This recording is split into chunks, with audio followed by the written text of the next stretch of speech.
Good morning, everyone. You're very welcome to this morning's live webinar hosted by the Irish Farmers Journal discussing, our topic this morning is greenhouse gases and agriculture, and we're going to be discussing how agriculture can meet its commitments and its targets under the climate change targets set by the Irish government, as well as some other topics. I want to start by just give you a brief running order of what's going to happen this morning. We'll have a brief introduction from our Farmers Journal editor, Justin McCarthy. Then we're going to have a short video pre-recorded interview that I've done with Professor Miles Allan, who is the head of geosystem science in the Environmental Change Institute in the University of Oxford in the UK. Professor Allan is a world-renowned climate scientist, and we've some interesting discussion with him. Following that, we're going to have a panel discussion based on some of what Professor Allans had to say and some articles that were published in the Farmers Journal this week. Our panel this morning will include Professor John Fitzgerald, who's the chair of the Irish Government's Climate Change Advisory Council, Professor Jerry Boyle, the director of Teagasc, Philip O'Brien, who is the scientific officer of the Climate Secretariat in the EPA Ireland, and Thomas Duffy, who's the president of Macra na Firma. So if I could just start by passing over to my colleague and editor and CEO of the Farmers Journal, Justin McCarthy, for some opening remarks. Good morning, Lorcan, and thank you for bringing this webinar together, and thanks to all our panelists for their time. Ladies and gentlemen, you're very welcome here to the Irish Farmers Journal webinar on climate change, and we've had a huge response to this webinar, which I've no doubt reflects the appetite that exists among the agricultural community and indeed farmers for information on this issue. I think it was evident in last week's Farmers Journal that no other sector is engaged in this issue as farmers. And later we'll hear, as Lorcan said, from Professor Jerry Boyle, who have no doubt will outline the various strategies that are being developed and implemented by Teagasc across the sector in relation to not only climate change, but ammonia emissions, water quality and biodiversity. The objective of this webinar is to discuss the various scientific viewpoints and chart the best way forward in balancing the need to produce food while minimising the sector's environmental footprint. We must do more to ensure that we deliver on our climate commitments, but at the same time, the environmental credentials of our sector and the extent to which it contributes to minimising the environmental footprint of global food production must be recognised. Failing to recognise this has unfortunately driven a wedge between environmentalists and farmers, and yet the reality is that both have much more to be gained by working together. After all, environmental sustainability and economic sustainability go hand in hand. But for this to be achieved, we must be united in what our goal actually is. And for me, and for us in the Farmers Journal, it is feeding the world without strangling the planet. For this to be achieved, we must look at carbon efficient food production models in Ireland and look at how we strategically position Ireland to deliver on that goal. But unfortunately, the debate is not always common in its objective, and often we see territorial targets and the need to achieve these territorial targets distract from the global challenge. In this context, we should recognise the commitment within the programme for government to conduct a review of greenhouse gas emissions on a consumption basis, with the goal of ensuring that Irish action to reduce emissions supports reductions globally. Ultimately, as we have highlighted in the Farmers Journal on numerous occasions, a double taxation model applied in calculating Ireland's emission profile, where emissions from oil that we import and food that we export are both included, is flawed. As I said at the outset, the Irish farmers can and will reduce their environmental footprint of food production. Regardless of the starting point, continuous improvement is required, and the sector must embrace new emission reduction technologies and biodiversity enhancing strategies. However, it is critical that the sector is given proper recognition for not just the improvements made, but the ongoing environmental dividends from our grass-based livestock production systems. Proper measurement in this regard, both in terms of carbon sequestration and retention in our soils and around gaseous emissions and their impact on global warming, is essential, not just in securing farmer buy-in, but also in making sure we deliver on that goal to feed the world without strangling the planet. In this regard, I look forward to now hearing the views of climate scientist Professor Miles Allans from Oxford University. And I'll hand you back over to Lorcan, who, as he said, met up with Professor Allan a few weeks ago. Thank you very much. Thank you, Justin. Folks, before we go to the Miles Allen video, just if you want to get in contact with us this morning, any questions you have for the panel or for ourselves here this morning, you can contact us. Some of the details there are coming across your screen. You can email your questions to webinar@farmersjournal.ie. You can WhatsApp us your questions by texting 086 8366 465. Or if you want to tweet as well, you can please use the hashtag #AgClimateChange. So I suppose to really set the scene here, we're going to, in this week's Farmers Journal, I published an article where I used a GWP star metric for calculating the global warming impact of methane emissions. This metric was developed by Professor Miles Allen from the University of Oxford.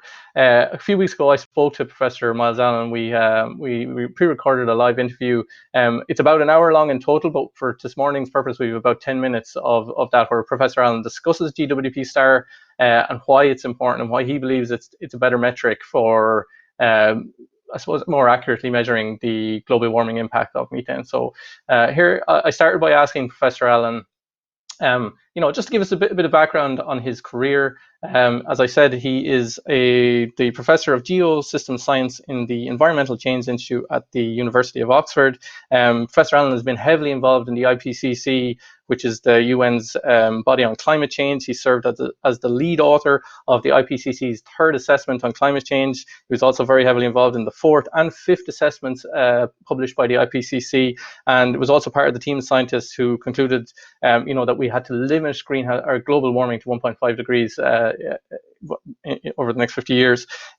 So as I said, I started by asking Professor Allen to maybe give us a bit of background on his career as a climate scientist. To start off, maybe give a bit of background of yourself and where you're from and how you kind of your academic career. Sure. Well, I've been working on climate change now for 30 years, I suppose.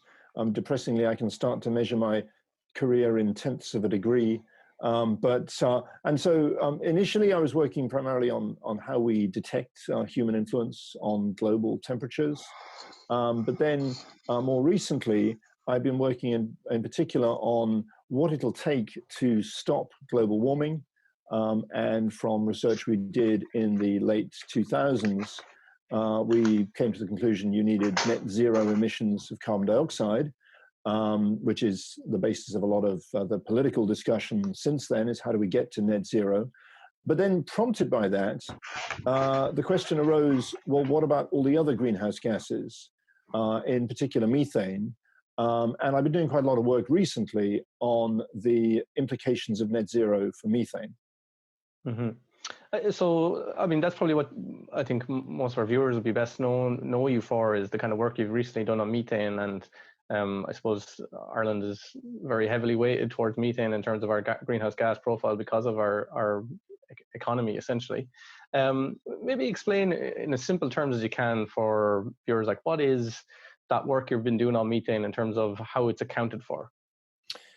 Well, I mean, it's a problem we don't have to have, really, but methane, we understand, because we understand in the scientific community the way in which methane behaves in the atmosphere very well.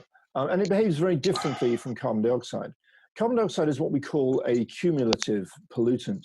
That means every ton of carbon dioxide you dump in the atmosphere continues to influence the climate pretty much forever. So until it's taken out again by geological processes, until it's turned back into rock, which you can imagine takes hundreds of thousands of years. So carbon dioxide in the atmosphere it's like lead in the bloodstream. What matters is the total amount you emit, not how fast you emit it in any given year.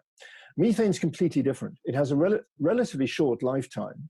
So the warming impact of methane emissions depends primarily on how fast it's being emitted over the past couple of decades, not the total amount that has been emitted since pre-industrial times.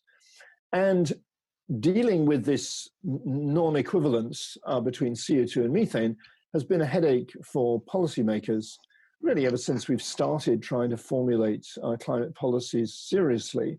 But as I say, it's a headache we don't need to have, because on the scientific side, we actually understand the behavior of these two gases very well. Mm-hmm. Okay, so and I know a lot of the argument that you've been making in with your colleagues in Oxford has been the metric that we use to account for it, and you've developed this system, the GWP star system for methane. I mean, why is that important, I suppose, for accurately accounting it, and what difference does it make in terms of how methane, is accounted for in our inventories? Well, at the moment, in any greenhouse gas inventory or any online calculator that you might use to work out your carbon footprint, or that a company might use to work out its overall carbon footprint, methane is equated with so-called CO2 equivalent quantity of carbon dioxide, whereby you just take your methane emissions and you multiply by a constant factor, 28, to give you your so-called CO2 equivalent emissions. So the idea is that 1 ton of methane is somehow equivalent to 28 tons of carbon dioxide. The problem is they're not.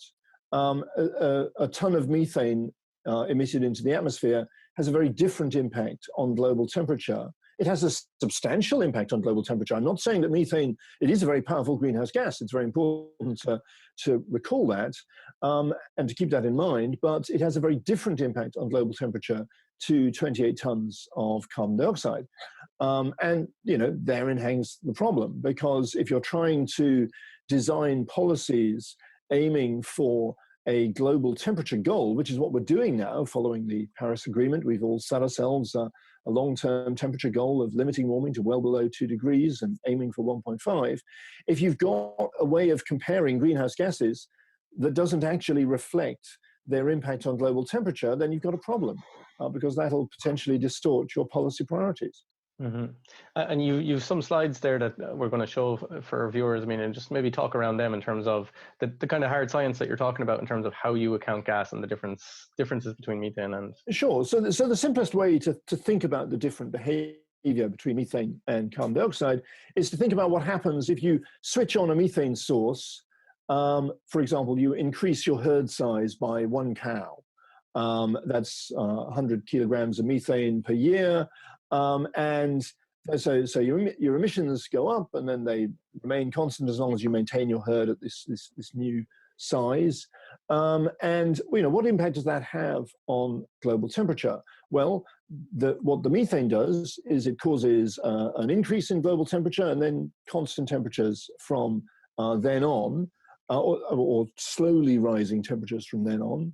Whereas if we use the traditional accounting method and convert those methane emissions into so-called CO2 equivalent emissions, that would cause a steadily rising temperature from the point at which the emissions are switched on. Because, as I said, carbon dioxide is a cumulative pollutant in the atmosphere. It keeps on accumulating. As long as we're emitting carbon dioxide, we're driving up global temperatures. Whereas methane behaves very differently. We have this sudden early warming caused by an increase in methane emissions, followed by very gradual warming thereafter. And this means this causes problems in 2 directions. First of all, our traditional accounting system, CO2 equivalent emissions, it undervalues the impact of changes in methane emission rates. So if someone sets up a new fracking operation that results in new methane being released into the atmosphere, that operator, if they were just paying for their emissions under the traditional carbon dioxide equivalent metric, it would be 100 years before they'd actually paid for the global warming impact of their activity. Mm-hmm. And for the first 20 years, they'd be underpaying by a factor of 4. So obviously that's not helpful, because we're sort of incorrectly valuing the impact of that increase in the methane emissions. Conversely, though, so it's kind of a double-owned goal almost, because if you took a steady methane emission, sort of imagine a herd of cows that has been around for a century or more, which is emitting methane at a constant rate, that herd is causing only 1/4 of the global warming that would be implied by the carbon dioxide equivalent emissions that its methane emissions would be equated with if you use the traditional accounting system. So it's getting the numbers wrong in one direction for changes in methane emissions rates, and it's getting the numbers wrong in the other direction for constant methane emissions. And the differences are big, factors of 4. I mean, that's not, I'm not mm-hmm. quibbling over 10% here. These are big errors in the way we're comparing these greenhouse gases. Yeah. So essentially, I suppose in simple terms, it's your accounting metric is kind of, it takes account of methane that has been there, and it's kind of has been described as a flow gas, that it moves in terms of the amount of it that's in the, and you know, would say a herd of cattle that's there, 100 cattle that's been there for a number of decades, those cattle aren't actually adding to greenhouse gas or adding to warming. They're just replacing methane that's already been there. Well, yes. I mean, a herd of a constant herd of cattle, if it's been built up at some point over the past century, first of all, it did cause warming when it was built up, whenever that was, and there's still a little bit of warming, which is essentially the adjustment to that past increase in the herd of cattle. So it's causing some warming, but only 1/4 of what's implied by the traditional CO2 equivalent emission metric. And so, you know, so you could say that, so it's not to argue that cows are not having any impact on climate, but a steady herd is having much less impact than the standard metric would imply. But that said, an increasing herd could be having much more impact than the standard metric would imply. So it's very important to emphasize, we're not saying, oh, cows matter less than you thought. No, it depends on what's happening to the cows. Any increase in herd size actually has much more of an impact than the traditional metrics would imply. Exactly. So it's more, we've been underestimating the new methane being created by expanding herds, and overestimating the methane that has been being produced by established herds. I think the warming impact of that methane. That's right. Yes. Okay, folks. So that was just the short 10 minutes that we've kind of pulled for Professor Myles Allan, where he's explaining his GWP star metric in simple terms. I spoke to Myles Allan for about an hour in total, and we would publish that full interview on farmersjournal.ie this weekend. It's very interesting. He goes on to talk a lot more about his views on fossil fuels and how we can actually solve the climate change crisis. He is very much believes that it can be done, he has some interesting views on how we're going to achieve that. So it's definitely worth watching the full video of that, because he's an interesting guy. So as I mentioned at the top, we published an article in this week's Farmers Journal where we took that GWP star metric that Professor Myles Allan has described there, and we applied his GWP star metric to Irish methane emissions. So what you're seeing here on the screen here now is Irish methane, the global warming potential of Irish methane figures as currently calculated under the EPA system, where they use WB100, which is multiplying Irish methane emissions by 25, which is the figure that's used by the EPA. And that, for 2018, that gives us a figure of about 13 million tons of CO2 equivalent is the global warming impact of Irish methane emissions. However, I then used as I said, I used the GWB star metric to calculate the global warming impact of Irish methane emissions. As I said, I've been talking to Myles Allan for the last month. I've been back and forth with him on these figures. I've triple checked these figures with Myles Allan, and he says he was happy with them. So if we can just play the next slide there, where we will see the differences in the two sets of figures. So the dark blue navy figures are, again, they're the figures calculated by the EPA for Irish methane, the global warming impact of Irish methane emissions, just under 30 million tons for 2018. And then the light blue is the difference when you use GWP star to calculate the figures. As Myles Allan said, the differences are big. There's quite a large difference in the calculation, and as he said, the non-equivalence between CO2 and methane, and his GWP star metric is trying to solve that. So that's just one of the things we're going to discuss today. I'm going to move to our panel now. I'd like to introduce Professor John Fitzgerald, who's the chair of the Irish Government's Climate Change Advisory Council, Professor Jerry Boyle, who's director at Teagasc, Philip O'Brien, who's a scientific officer at the Climate Secretariat in the EPA, and Thomas Duffy, who is the president of Macra na Firma. You're all very welcome. I should say we did have Holly Cairns, TD, was supposed to, the Social Democrat spokesperson for agriculture, was supposed to join us on the panel this morning, but she had to pull out at the last minute. But we will press on nonetheless. I suppose, Philip, if I could go to you first, as the representative of EPA here this morning, just your reaction, or what are your thoughts on GWP star as a metric to measure methane emissions? Well, just say I'm very familiar with Myles Allan's work, and Myles Allan himself we've met on many occasions actually, and he is pointing to an issue that that the science has recognised, and it's for many years. The GWP star itself gives us insight. It gives a very important insight as to really how methane interacts into the atmosphere, and how as we mitigate and as we reduce our emissions of methane, we see the real and powerful impact that would have.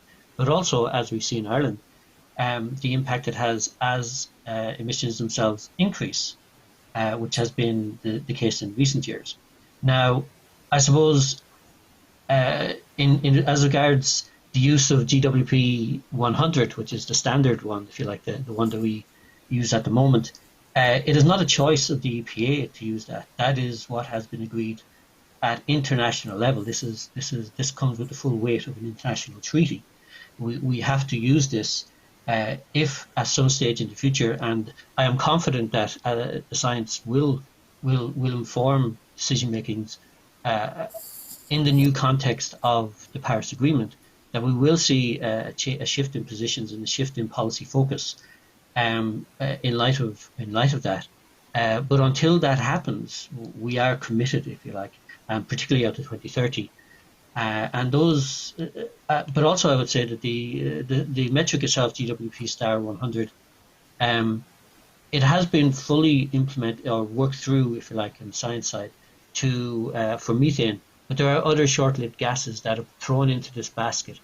And the reason why we compare the gases at all, which is a policy decision, it is because policymakers wanted to be able to take advantage of all the options on the table for reducing emissions and reducing the impact on climate of all human activities. And so it was decided that the IPCC, the Intergovernmental Panel on Climate Change, was asked, can you give us a metric which would give us some reasonable comparison between gases, so we could begin the process of bringing developed countries, and initially under the Kyoto Protocol, to reduce their emissions across as many gases as possible. So this was the GWP 100. Was developed. It was immediately recognized as not the final answer here, but it was seen as useful at the time for the purpose of the Kyoto Protocol. We have moved on from the Kyoto Protocol, and we are now seeing more science, including Myles Allan's work, which should probably inform our decisions going out to 2050. But remember that we are in a very particular regime at the moment, which is the commitment to use GWP 100 out as far as 2030. Okay. And I want to stress at the top of this program, I mean, there is no, we're not trying to suggest in this week's Farmers Journal article that methane is not as a powerful greenhouse gas. It is a very serious, powerful greenhouse gas. It has a major warming effect when emissions are rising sharply. But I suppose what the article is trying to suggest is that Myles Allan says that this is a more accurate metric for measuring the global warming impact of methane, and we're putting the question out there, should we not be using the more accurate one as opposed to GWP 100, particularly when we're setting these 7% reduction goals that we have at the new government out to 2030. So Philip, just if I can clarify there, what you said is, so we're are you saying that we're kind of locked into the GWP 100 metric until 2030? In terms of reporting and accounting, yes, but it doesn't lock us in as regards policy. We can make our policy decisions based on the science that we feel is the best policy, the best available knowledge at the moment. So for example, the Programme for Government, where you were talking about that 7% per year, this is a decision for Ireland, how to achieve that ambition, which is our ambition. And if we want to take due concern or due regard to the emerging science, that is a decision for Ireland and Irish policymakers to make.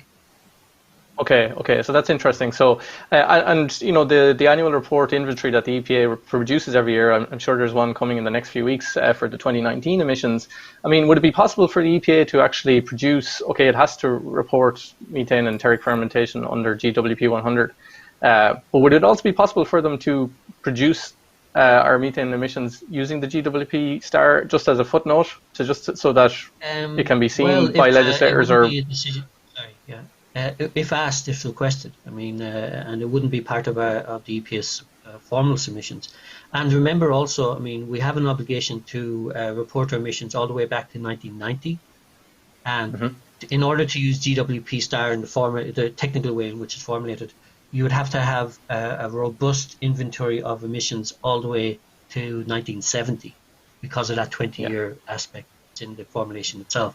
So there are issues, technical, if you like, issues that are associated with the implementation of GWP star, because, and even now at the moment, I mean, if you took this year's emissions and said we kept our emissions steady and we had the same emissions of 2018 in 2019 and 2020, what happened in 20 years ago will actually impact quite remarkably on what we would then report as the impact of this year's emissions. So there are issues with it. There are issues with formulation. There's issues with interpretation as well. So you know, we can be asked. You can request. The EPA could be requested by government to help them inform their policies and so on. And you know, technically, it's quite a straightforward thing to apply the formula. But how it is interpreted and what it means to policymakers is for them to decide. Okay. And you're correct in what you say, Philip. I mean, this where our methane emissions were 20 years ago has a huge bearing on the figures that are calculated under the metric. And again, I want to stress, as I pointed out in the article that I published this week, that GWP star is not a get out of jail free card for agriculture. It does not absolve agriculture of its commitments under climate change emissions reduction targets. And if there is a sharp increase in emissions from Irish agriculture, they will be reflected in the figures. Jerry Boyle, as director at Teagasc, if I could go to you, I mean, what's your view on the differences between the two metrics, and in terms of how do you think we should tackle this going forward, or view our methane emissions going forward?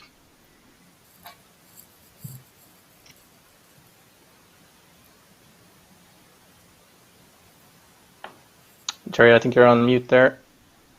If you can you're on mute there, Jerry. No. I can hear you now, Jerry. Go ahead. Yep. Apologies. No, I was just saying thanks for the invitation to this conference webinar. I did have the opportunity to view Miles Allan's full interview with yourself, and I thought it was very enlightening, and I would strongly encourage people to view it, because I found it quite a balanced presentation. And I think you put it right yourself. The worry I would have here, and by the way, I should declare, I'm a member, ex officio member of the Climate Change Council, that's chaired by John. The phrase "with one bound or here was free" comes to mind in these kind of on this issue, and I think we do have to be very careful in relation to how a discussion of what is a very complex issue, the relationship between greenhouse gases and global, and methane is particularly complicated. Look, this issue has been known for some time, that the distinction between the short-lived impact of a gas like methane and the very, very long impact of a gas like CO2. And it was always recognized that there was a compromise involved when you try to come up with an exchange rate that equivalizes the gases. And I recollect Lorcan making this point a few years ago, maybe 4 years ago now, and I was absolutely excoriated for drawing attention to this scientific fact. And I guess it does take some time for the issues to become crystallized and more fully understood. Now, I'm not a climate scientist, and this is a complex area, but I do understand from what my own colleagues have impressed upon me that the concept of global warming potential, or GWP star, really is effective when overall emissions are at a steady state or stabilized. And then these predictions in relation to how methane impacts in terms of global warming comes into effect. And I think that is a very important point, because I would reckon that the value of the GWP 100 metric is that it has forced on the need for us globally to reduce emissions. And that hopefully, once we're at the point of stabilization, then we can look at measures that more accurately reflect the distinction between short and long-term gases. As far as what needs to be done, I mean, the Climate Council for a number of years, and we have strongly supported this in Teagasc, have advocated that we should separate methane from other greenhouse gases, and that extends to agriculture in particular. Basically, methane at the moment under the GWP 100 metric contributes about 70% of agricultural greenhouse gas emissions, and the balance then comes from fertilizer, manure management, and so on. Now, I think that first step is hugely important, and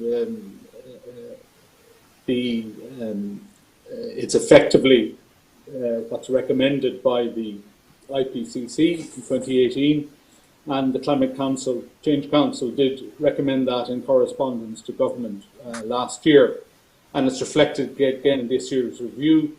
And I think it's critically important for a couple of reasons. Methane is so different in terms of how it operates, both from a global warming point of view, but more fundamentally, if you look at agricultural production, and it's an obvious point, but livestock are absolutely essential to the production of livestock products. No other sector that has a greenhouse gas issue has that characteristic. And so for that's one reason why we need to treat methane differently. We need to manage it differently. And the other reason is the one that we're discussing now, the global warming differential impact. But I do think it's very important, and I think you've stressed this yourself, Lorcan, as a final comment at this point. And Myles Allan is very careful throughout his entire interview to draw attention to this point. What's really critical for policy is the change, the evolution of methane, whether it's increasing, stabilizing, or decreasing. That's the crunch political issue, or policy issue. And if you look at the climate action plan that Minister Richard Bruton produced, and obviously which we anticipate will be amended now, the phrase, I think, of the day is that our ambition will be increased. But that is predicated, our ability, the agricultural sector ability to achieve the targets for 2030 is predicated on a stable national herd. And that's perfectly consistent with what Myles Allan is saying. It's a critical underlying assumption. And so what policymakers have to be concerned about is whether that assumption is reasonable over the long term, and whether we can achieve stability. Because the positive news, the positive story is that as far as non-methane greenhouse gases are concerned, we do have the technologies available to us to make a significant inroad and reduction in greenhouse gases from that source. Okay. Thank you, Laura. Okay. Professor John Fitzgerald, if I could turn to you as chair of the Climate Change Advisory Council for the government. I mean, we've heard from Philip O'Brien there about using the metric. It can be done, but he says it's down to a policy decision for the Irish government. It's within our own hands, essentially, if we want to choose this as the metric for setting targets. And as Jerry rightly pointed out, the metric will reflect major increases in methane, but it will also reflect a stable, steady herd on methane emissions as well. I suppose, from your perspective and your position and your ability to advise governments in your group, what's your view on where we should go from here? All right. Before I took the job as chairman of the Climate Change Advisory Council, my understanding was that the current metric was the appropriate one and that we had to get rid of our methane emissions. Day one in January 2016, when we started out, we were advised of the science and that this was now going to be accepted, what Miles was talking about, that methane is different. So from the beginning in formulating our policy advice for government, we have taken this into account. This is, the world is adapting to take account of the science. The IPCC last year recognized that methane was different. We actually had Miles's team in to talk to us at a seminar over 2 years ago because we felt this is really important to understand and get this right and what the policy implications are. It's interesting, the EU's proposals for increased ambition for tackling climate change, which they published in September, do treat methane differently. This is beginning to be accepted as basically we follow the science. Policy follows the science. So I think that is a change. Also, New Zealand have gone ahead and are setting a split target, net zero for carbon dioxide and long-lived gases. And they're suggesting, in line with the IPCC recommendations last year, they put in a target of cutting methane emissions by 20 to 40%, I think, in the long run.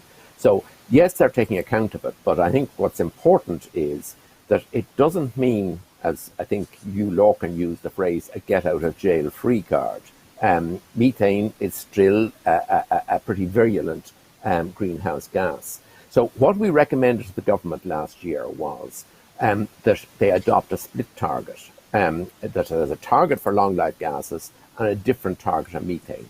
And we, in our report, I'm not going to read out what we recommended, but we recommended a way of formulating this which takes account of the fact that methane is different. And why that was important was that if we were to set carbon budgets, which were going to be enshrined in law, and if you didn't have a split target and use the current metric, you'd have to plan to get rid of all of our cattle, knowing that the science says actually that isn't the answer. So the government, I think, in the draft legislation, it looks as if they're taking it on board. So I think that this is now being accepted. What does it mean? And I think Miles Allen made the point that its changes in methane emissions are have a big impact on climate. If you're stable, you're not adding or subtracting.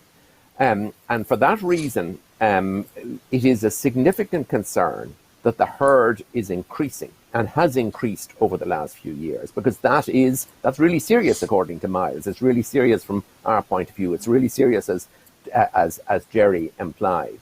So in formulating our recommendations for policy in the agriculture area, we're recommending that there should be, we should aim to reduce livestock numbers by a significant amount. But we're not talking about sort of having a dramatic reduction, but a significant reduction rather than increasing, because that will be very valuable in terms of reducing the impact of the climate. But possibly more important will be what happens on nitrates, because that's nitrous oxide, or NOx, is a long-lived gas, which will always be in the atmosphere. So that's a significant emission. And the use of fertilizer, that if that has to be reduced in order to come within the NOx limits, that in itself will probably reduce stocking rates. So yes,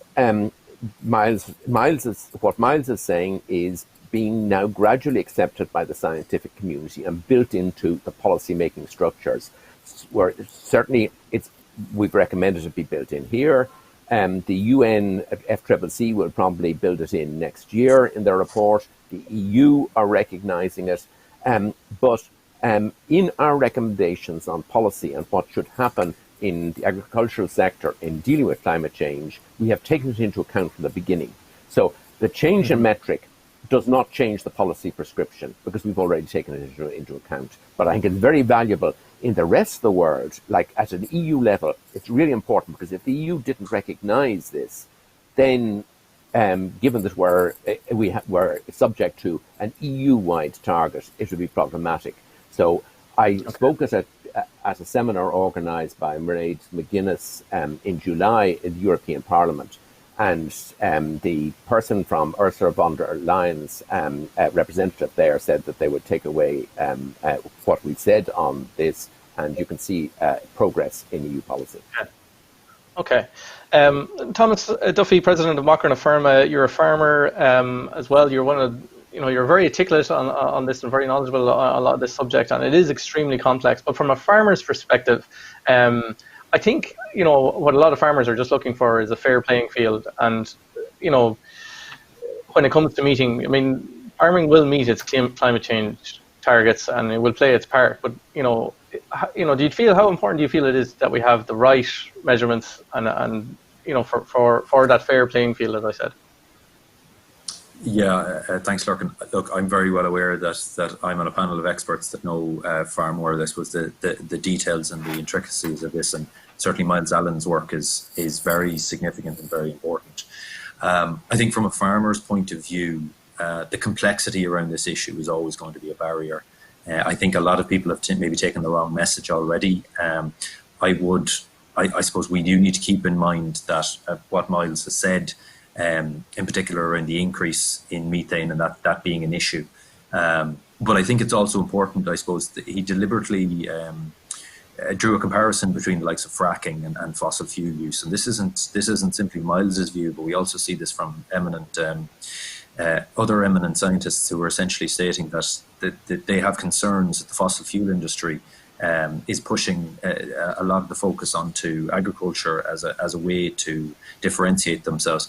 And I suppose this is would be a little bit of my concern as well around the GWP at an EU level, because we know that a reduction in methane will cause, under the GWP would potentially cause a negative impact on our greenhouse gas emissions to make it essentially similar to a cooling gas.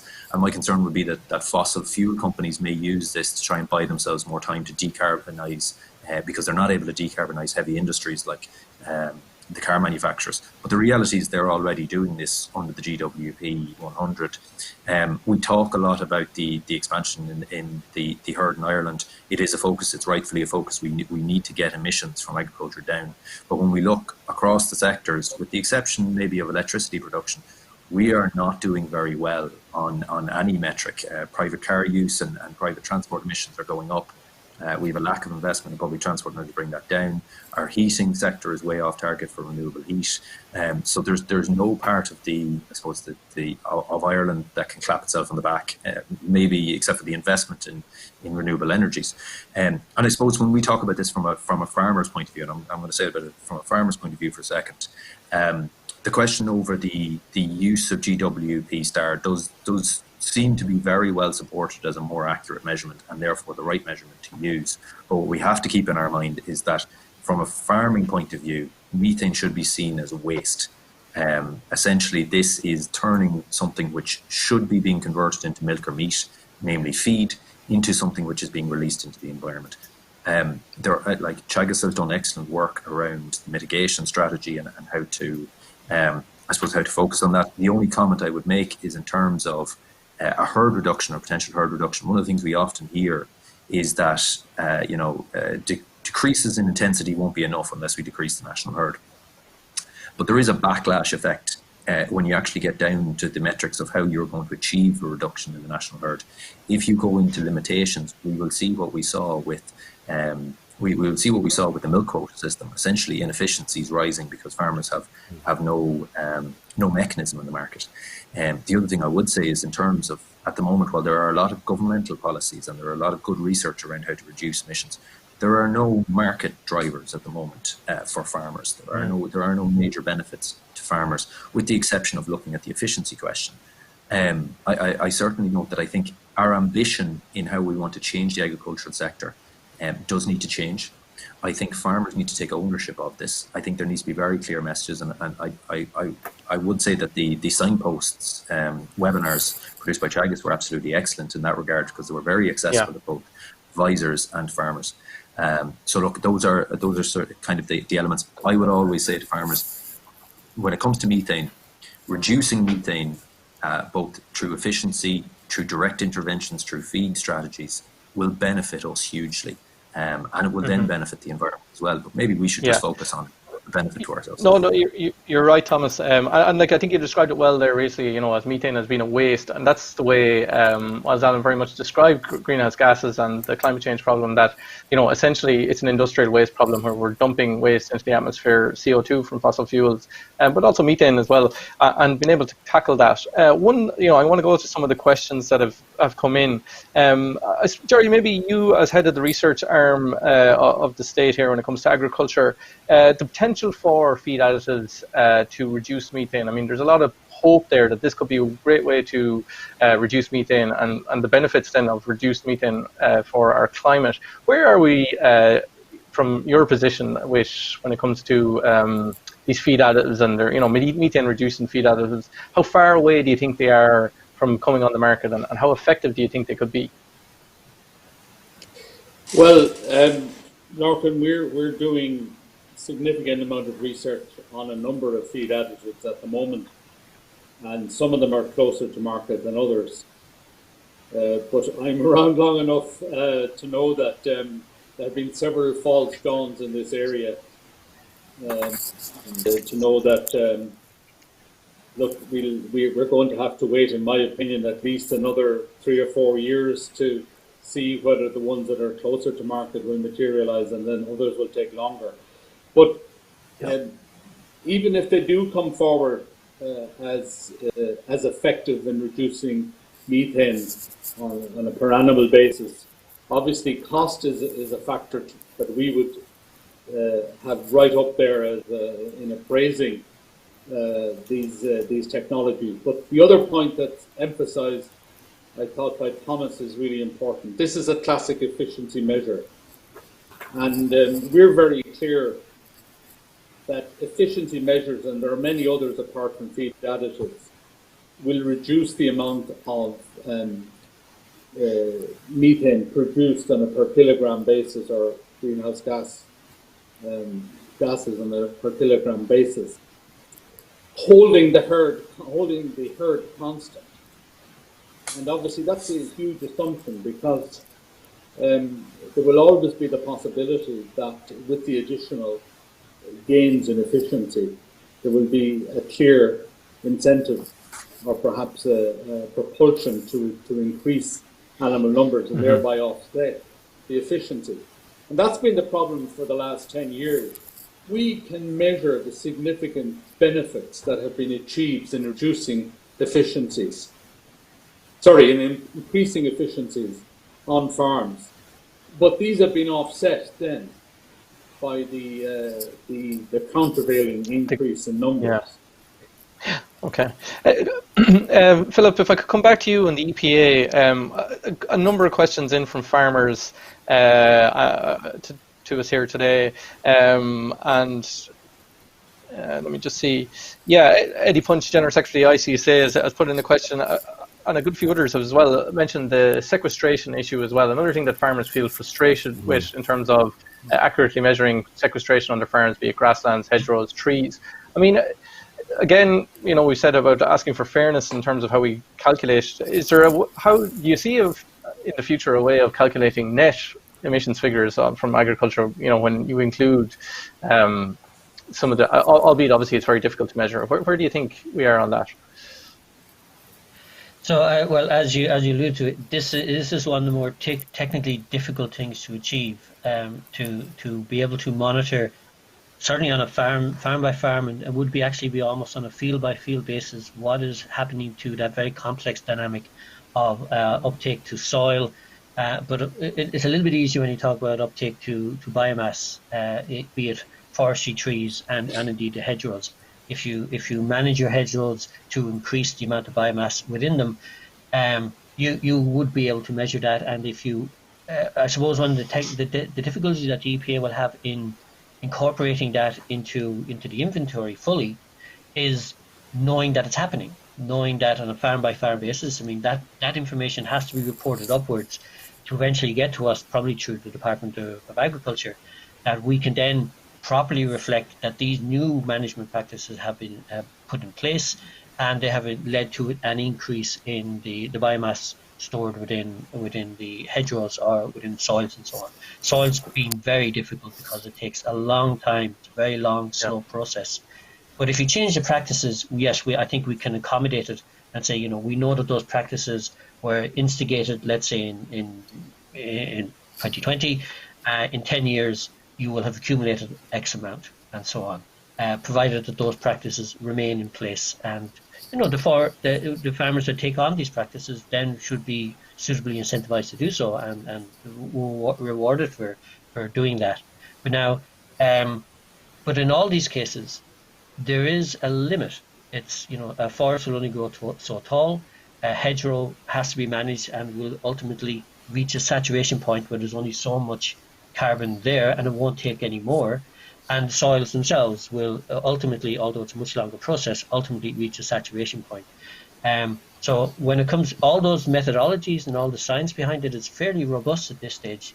The stumbling block is knowing that it's happening, robust, auditable reporting upwards, so that we can bring this new, what area of hedgerows, what length of hedgerows has been managed one way, and also on the negative side, what hedgerows are being removed or being managed poorly, and indeed there is another longer term issue as regards what climate change itself will do to the productivity of all these systems.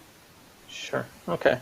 Professor John Fitzgerald, you're economist by trade. Jerry spoke about the increase in dairy cattle numbers we've had over the last number of years.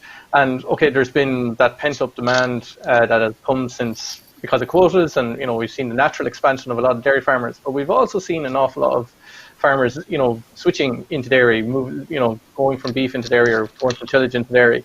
And I would, argue that that's a purely economic decision because of the far better returns that there are in dairy, and they just see a better opportunity to make a better life for themselves and their families. And you can't blame people for that. When we're talking about maybe diversifying or going into different types of, how do we address the major economic imbalance between dairy and the other farming sectors in this country? Because it's very difficult to ask people to change away from something, from livestock production or whatever, if the alternative is going to leave them less well off. The only way we're going to succeed is if we take on board what you're saying and what Thomas said about market drivers. It must be profitable for farmers, more profitable for farmers to sequester, to take the carbon out of the atmosphere and fix it in hedgerows or whatever. We have to recognize this. Now, I take the point that Philip was saying it's difficult to measure. We can work out the measurement over time, but I think putting in place the incentives now so that farmers can make money out of maybe less intensive livestock and some land in woodland or increasing their hedgerows, we've got to do that. But in terms of work which I did with Teagasc 20 years or 25 years ago, one of the problems for farmers is, all right, say you grow trees or grow wood, which you're going to sell as wood chips. The concern is, will you be into the beef problem of one buyer or very limited buyers? Could you be screwed on the market afterwards?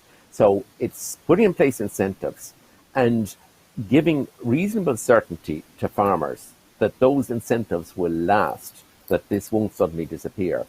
This is the only way we're going to make change, and it's only by discussing with the farming community what will work for them that we're going to succeed on this. Nobody is suggesting that you're going to be mad to say, oh, farmers, you're going to have to, this is the number of cattle you can have. That's not what's going to happen.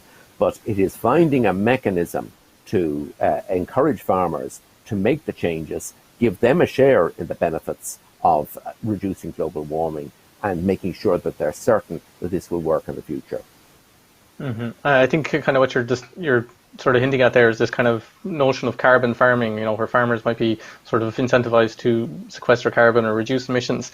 Thomas Duffy, if I could come back to you, I have a really simple question here that just came in from a farmer viewer who just said, what is the easiest thing a farmer can do to help climate change?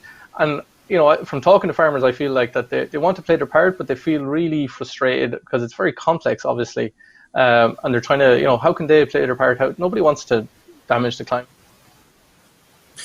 Yeah, I suppose broadly speaking, go ahead. No, go ahead, Jordan. Well, it just in terms of the debate over the way things have gone, I think farmers feel very disenfranchised when it comes to climate change and helping. What are the solutions? How do we turn this around, and how do you empower farmers to make them feel like what are the changes that they can do to empower them to make them feel like they're part of the solution? Yeah, I suppose, look, I'll answer the last part first. One of the things that probably disenfranchises farmers the most is when we see broad strokes. The farmers understand there's a huge variation in standards and production.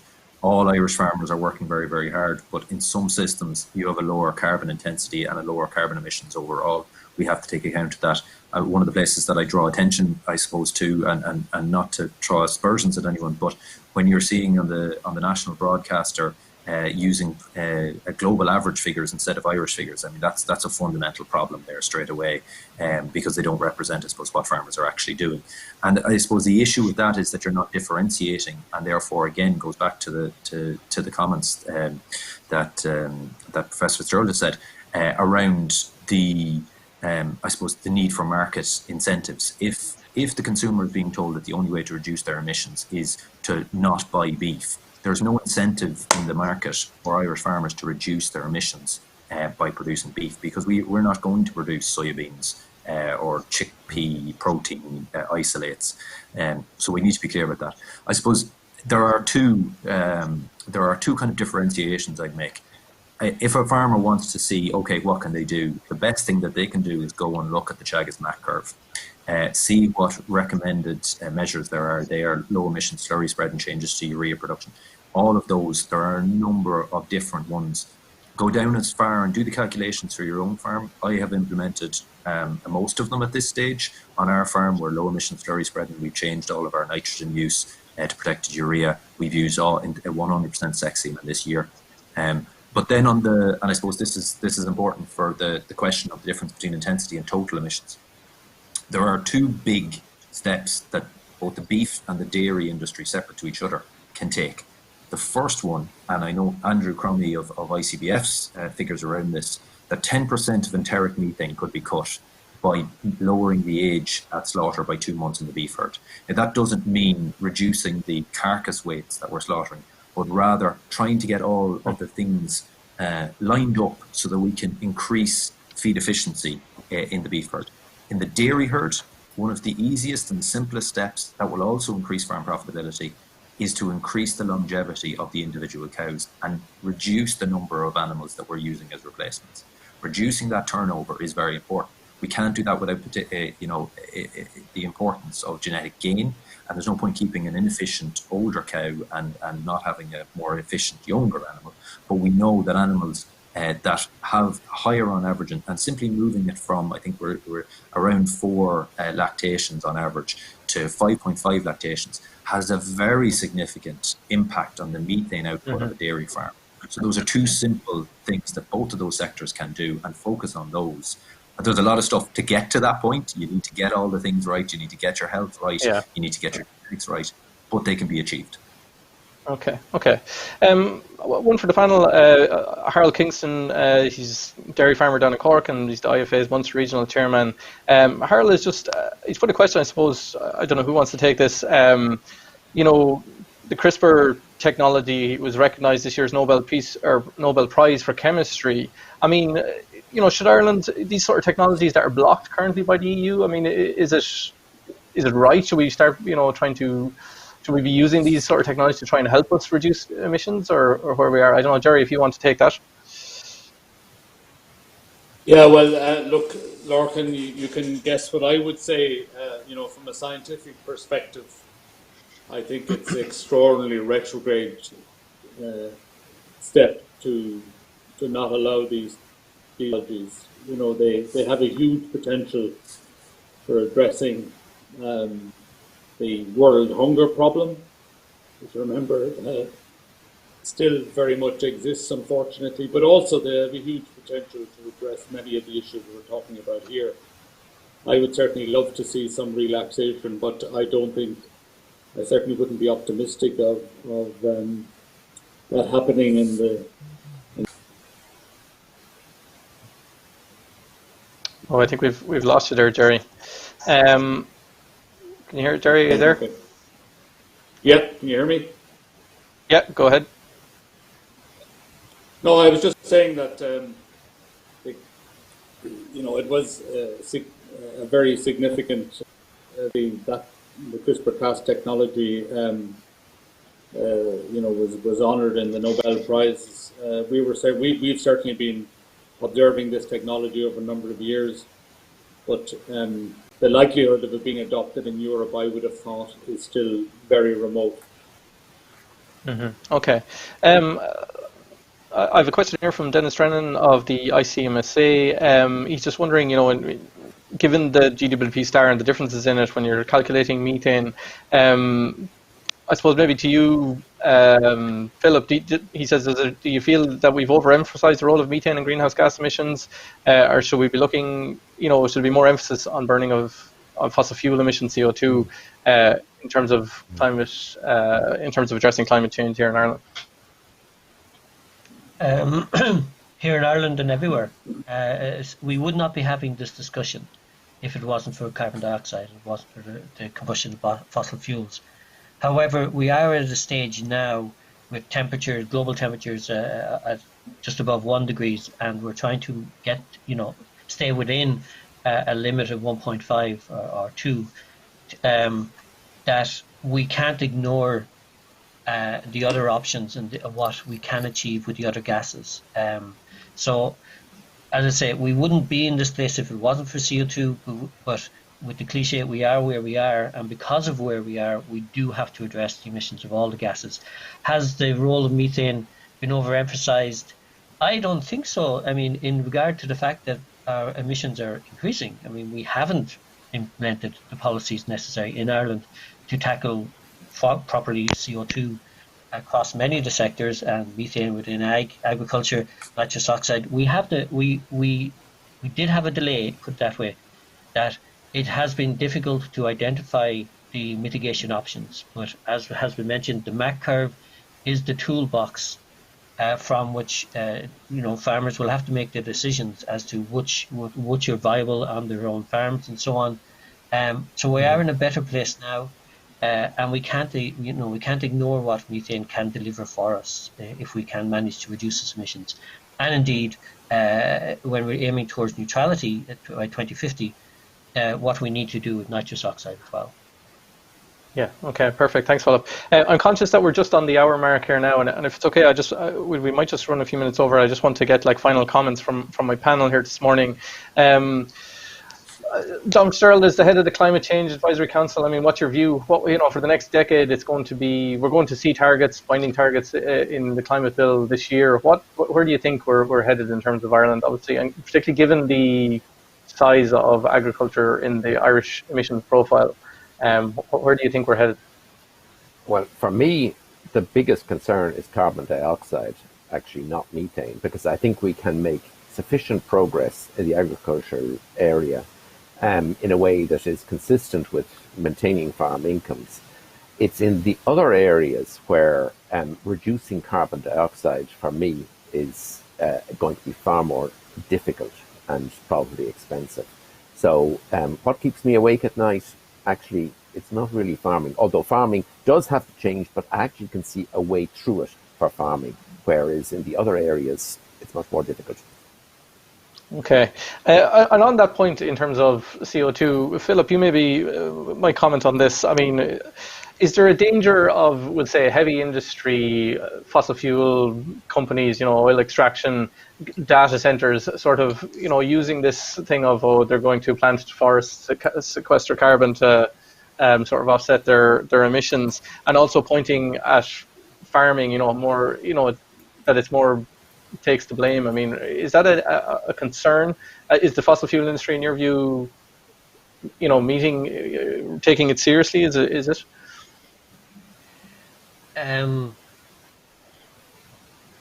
I think historically we have the evidence that it didn't take it seriously and tried to divert attention away from its activities by pointing to other gases and so on. I think there is a realization that that's no longer the case. They cannot play that game.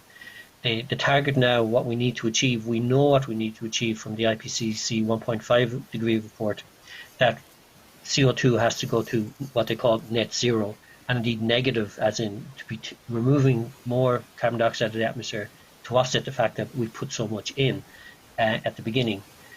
The other report from the IPCC speaks to what what the land can contribute, and it very importantly says land will contribute, so there will be sequestration, and if we manage the land appropriately, quite significant sequestration of carbon, but it cannot do it all, and we cannot have ongoing large wholesale emissions of carbon dioxide, and then somehow believe that the land will sequester it, that nature will give us a free ride on this or whatever. No, and we really have to do everything possible to get CO2 emissions from fossil, particularly, down as close to zero as possible, to allow the land to achieve what it can achieve in getting us to.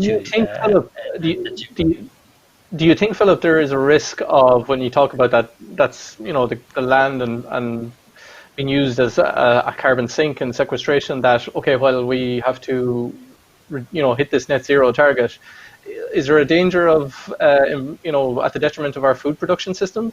We have a rising population on the planet. Is that a big concern? No, I don't see it as being a major concern. I mean, the other area that we'd have to address is that we have a very, very significant amount of global food waste. So we're not making the best use of the food resources that we're currently producing, and farmers aren't getting the value for that because their food goes to waste in many markets. So I think some of the more extreme scenarios where we're using a lot of bioenergy and biomass and so on, yes, those would almost certainly impact on food production. But those are the very same scenarios that the land report, the IPCC land report, was pointing to as saying, these are not realistic. This is not how we're going to address all the sustainable development goals, if you like. Yeah. How to feed people. You're not going to be able to feed the world if you devote huge areas of land to biomass and biofuels. So those scenarios are not actually realistic at the end of the day. They're not practical. Okay. Jerry, from your perspective in Teagasc over the next 10 years, where do you see agriculture going in Ireland? I mean, is climate change and the environment going to be the kind of new quota system on Irish agriculture? Well, I wouldn't like to characterise it as a new quota, but it's clearly the number one concern. In broad terms, sustainability has to be the focus of everyone involved in the industry, and that does embrace, of course, economic sustainability. But the biggest challenge I see for us now in the industry is we have the so-called MAC curves. We published one recently for ammonia. Many of the measures overlap with greenhouse gases. The biggest challenge is implementation, Lorcan. And it's fantastic to hear Thomas there. He's taken up most of the measures, but we need far more engagement by farmers to do that. And one measure we'll be bringing forward very shortly is the so-called Signpost Farms Initiative, it's essentially a large-scale demonstration project, which will illustrate for farmers how these various measures can be implemented on their own farms. And again, if I was to take out two measures that I think farmers should absolutely move ahead with immediately, and secondly, certainly in the spring of the year, is the application of low-emission slurry spreading. Any farmer that has used this technology, talk to any contractor, the evidence is so visible as to its impact. And secondly, the shift to protected urea. But clearly, you know, the new Common Agricultural Policy is going to be central, in my view, to the implementation of the various technologies that we have to address the problem. Now, obviously, these are all focused, or primarily focused, on dealing with nitrous oxide. But that's a long-lived gas. That is far, in a way, more important than methane. But that's the biggest challenge. How can we get the industry to adopt the kind of changes that are going to be needed to make the positive impressions on greenhouse gases? And as part of the Signpost Farms programme, I think it's important, Lorcan, to emphasise that we very much see on-farm sequestration of carbon as a clear part of that overall strategy to reduce net emissions. And as Philip said, we are very much focusing on robust and auditable measurement of carbon that is sequestered. And we've got a significant commitment now from the Department of Agriculture to put in place the technologies for the measurement of carbon that's stored in our grasslands. And that's the first step. And now it's going to be a long road to build up the knowledge, but it's eminently doable. Yeah. So I'm fairly confident that. Sorry. No, guys, I just say, Jerry, it's great to hear that kind of confidence for you, and I think what's clear there is that knowledge transfer is going to be absolutely crucial over the coming decades. You know, as we try to grapple with the environment and climate change, but thankfully, a lot of the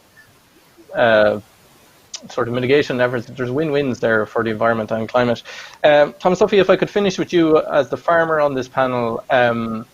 Firstly, do you have confidence as a farmer, you know, and your business going into the future? And secondly, you know, do you think Irish farmers will adapt to meet the targets that will be set out for agriculture under the climate plan? I suppose, do I have confidence? Yes. Ultimately, when you look at all of the metrics of consumption across the world globally, and we're an export nation to the world, not just the EU. We see rising demand across the board. There's no denying, though, that we are going to come under increasing pressure to prove, I suppose, the green image of Irish agriculture. We're already ahead of every other nation, to the best of my knowledge. No other country at the moment is doing carbon assessments on every single farm. We are doing that. Anyone who's signed up with the Origin Green programme is already doing that, which is a huge step forward. What we need to see now is we need to see market drivers now to try and get the implementation of some of those measures and to try and get that total carbon down. The other thing I'd say about kind of global agriculture as well is, if we do take the GWP, one of the things we haven't talked about here today is it increases the influence of and the impact of land change, particularly in countries like Brazil. So from a policy point of view and an EU policy point of view, the idea that we would import beef from countries which are actively deforesting and expanding their herds would be absolutely unbelievable. And I think one of the elements that wasn't totally highlighted in the agricultural bill, but it should be very welcome by farmers, is there was reference to this carbon leakage idea of reducing production in the EU and in Ireland, and then just importing it in from other countries, because then it doesn't appear on our inventories.